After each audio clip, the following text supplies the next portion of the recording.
Now there's no room for self-condemnation और आत्मा को दोषी ठहराने के विषय में कोई जगह ही नहीं रहती because है। I'll tell you how I grew up like this, very insecure और मैं आपको बताना चाहता हूँ कि मैं कैसे बड़ा हुआ। मैं बहुत ही असुरक्षित भावना में बड़ा and हुआ easily condemning myself in the early years of my Christian life. और अपने मसीही जीवन के शुरुआती दिनों में मैं अपने आप को बहुत आसानी से दोषी ठहराता था। And I think God led me through that so that I could understand what other people go through. और मैं सोचता हूँ कि परमेश्वर ने मुझे इसमें से गुजरने की अनुमति दी ताकि मैं दूसरे लोगों की भावनाओं को समझ सकूं And so that I can tell you how I got out of it myself. और ताकि मैं आपको बता सकूं कि कैसे इस चीज के ऊपर मैंने जय को पाया है।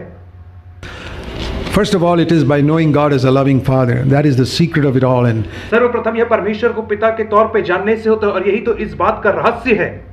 you have to look in Scripture how much Jesus emphasized that. और आपको वचनों में देखना है कि यीशु मसीह ने इस बात के ऊपर कितना जोर God दिया। will only give you good things. He's a loving Father. परमेश्वर आपको अच्छी भेंट ही देगा क्योंकि वो प्रेम करने वाला पिता है। Even if you've not had a loving Father on earth, चाहे संसार में आपके प्रेम करने वाले पिता नहीं रहे हों।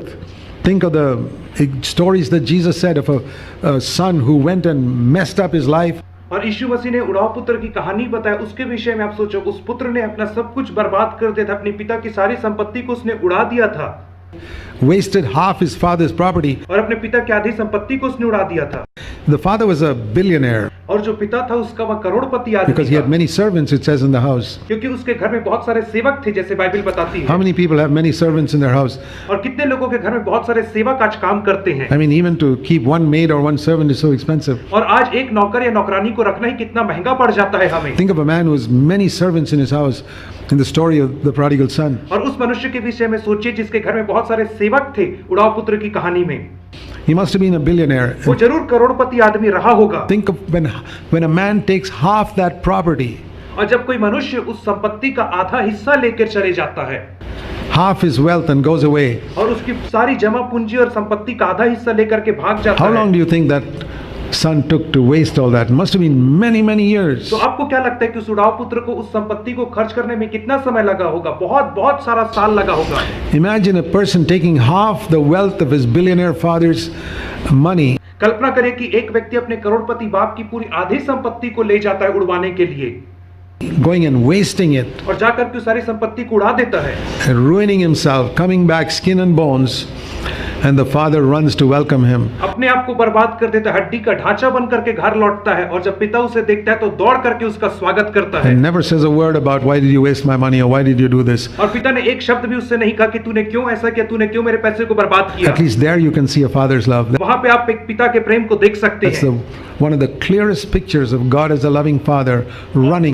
और वह एक परमेश्वर प्रेमी पिता का स्पष्ट चित्रण वहां पे किया गया है। It's the only place in the Bible where you see God running. और एक ही जगह पे आप देख सकते हैं बाइबल में जहां पे परमेश्वर दौड़ता है। Not running to judge people, लोगों का न्याय करने के लिए वो नहीं दौड़ रहा है, running to welcome home a person who's messed up his life. और एक ऐसा व्यक्ति जिसने अपने जीवन की दुर्दशा बना दी है उसका स्वागत करने के लिए वो दौड़ रहा है।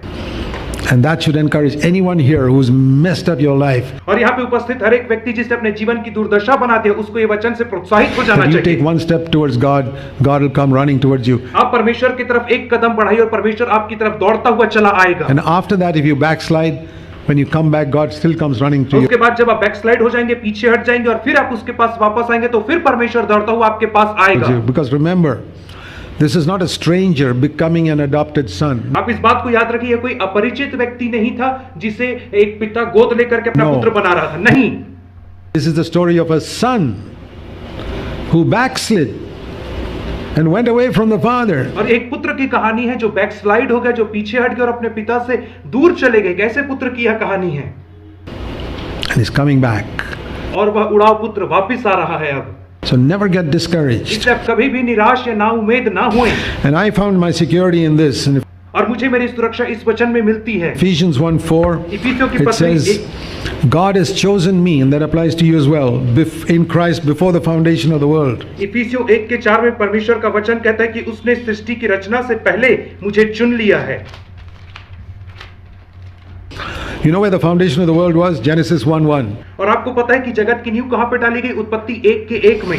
In the beginning, God created the heaven and the earth. और आदि में परमेश्वर ने आकाश और पृथ्वी की रचना किया। Before Genesis 1:1, Make it personal. He chose me. I make it personal. उत्पत्ति 1:1 के पहले आप इस प्रतिज्ञा को अपने लिए ले लीजिए। मैंने इस प्रतिज्ञा को अपने लिए लिया है, आप भी इसे अपने लिए बना You लीजिए can make it personal too. और आप भी इसे अपने लिए व्यक्तिगत बना He सकते chose हैं। me in Christ before the foundation of the world that I should be holy before Him in love.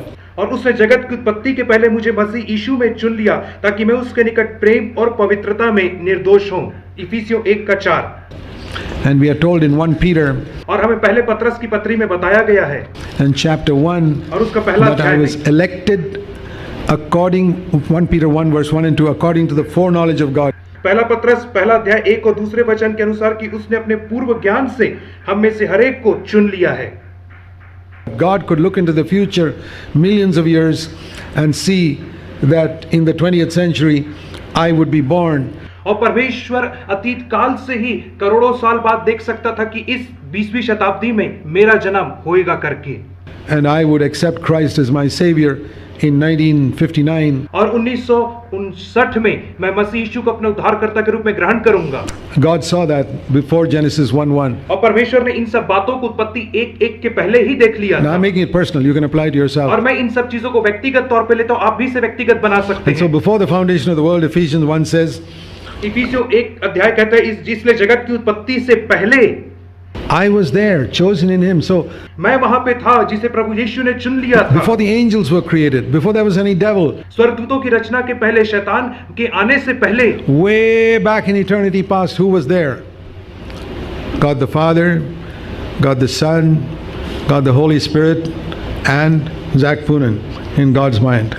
और आज से सैकड़ों साल अतीत में यदि हम पहले चले जाएं तो जब कुछ भी नहीं था तब वहां पे परमेश्वर पिता, परमेश्वर पुत्र, परमेश्वर पवित्र आत्मा थे और उनके मन में जैक पूनन था। I have faith for it. You don't have faith for it? Well, you'll live insecure. और मुझे इस बात के ऊपर विश्वास है, यदि आपको इसके ऊपर विश्वास नहीं तो आप असुरक्षित ही रहेंगे। Why do I have faith for it? Because the Word of God says so. और क्यों मुझे इस बात के ऊपर विश्वास है? क्योंकि परमेश्वर का वचन ऐसा कहता है, इसलिए। You can accept the Word of God or not accept it. आप चाहे तो परमेश्वर के वचन को ग्रहण करें या उसे ग्रहण ना करें। Your security can only come if you accept God's Word. और आपकी सुरक्षा केवल तभी आएगी जब आप उसके वचन को ग्रहण करते हैं। Today I know it's real in my life. आज मैं जानता हूं कि यह मेरे जीवन में वास्तविक है। When I was a young Christian, people asked me, how did you know the Bible was God's Word when you started your Christian life? और जब मैं जवान मसीही था, जब मैंने अपने मसीही जीवन का शुरुआत किया था, तब लोग मुझसे प्रश्न पूछते थे, कैसे तुम जानते हो कि बाइबल परमेश्वर का वचन है? Because in the early years of my Christian life, क्योंकि मेरे मसीही जीवन के आरंभिक दिनों में there were a very few really godly men I met, not many. और बहुत ही गिने चुने परमेश्वर के भक्तिमय पुरुषों से मुझे मिलने का सौभाग्य There are मिला। not many truly godly men who live close to God even on the earth today. और आज भी संसार के ऊपर बहुत सारे नहीं, परंतु थोड़े से ही सचमुच में ईश्वरी भक्ति के लोग पाए जाते हैं। But fortunately, I met a few. लेकिन खुशकिस्मती से मैं कुछ लोगों से मिल पाया उस समय में। And those few people I would meet once in a blue moon almost. और वो जो गिने चुने लोगों से मैं कभी कभार मिल पाता था, वे लोग I would meet. I found two things that were true of all these godly men I met. और मैंने उनके जीवन में दो बातों को देखा जो हर एक के जीवन में वो दो बातें सत्य ही प्रमाणित हुई। One, they all believed the Bible was Word of God, पहले ये कि वे हर कोई विश्वास करता था कि बाइबल ही परमेश्वर का एकमात्र वचन है, and they all believed in being filled with the Holy और Spirit. वे सब पवित्र आत्मा से भरे जाने के ऊपर विश्वास करते थे। So I was said these are the two important things. और इसलिए मैंने कहा कि यही तो दो बहुत ही महत्वपूर्ण बातें हैं।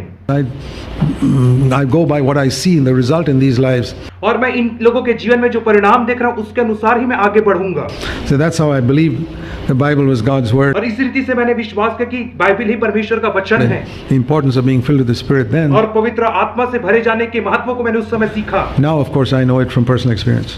और अब मैं इसे अपने व्यक्तिगत अनुभव के माध्यम से जानता हूँ।